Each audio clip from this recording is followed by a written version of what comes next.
দেয় নাই, দাঁড়াইছে, দিবে।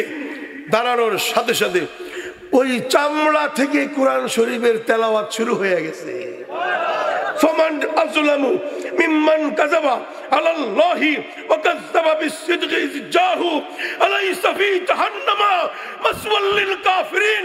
ওই জালিম বাদশা আয়াতের তেলাওয়াত দেখে 9 লক্ষ ইহুদি খ্রিস্টানের মধ্য থেকে 17,000 যুবক কালেমা পড়ে মুসলমান হয়ে যায়।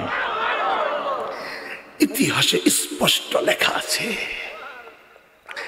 চাইছিল ইসলাম মিটাইয়া দিবে, শেষ করে দিবে। এক যুবকের ত্যাগের বিনিময় সুবহানাল্লাহ, আর সুবহানাল্লাহ, গোটা স্পেন নেদারল্যান্ডে ইসলাম জিন্দা হয়ে গেছে।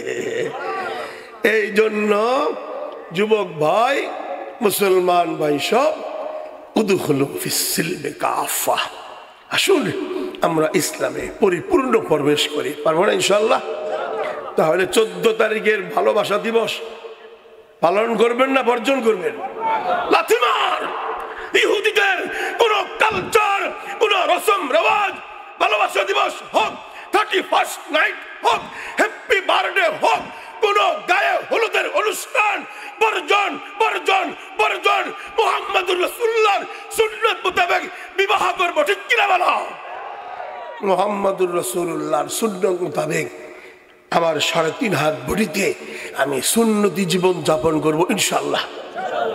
আরো জোরে করে ইনশাআল্লাহ, আরো জোরে বলতে হবে ইনশাআল্লাহ।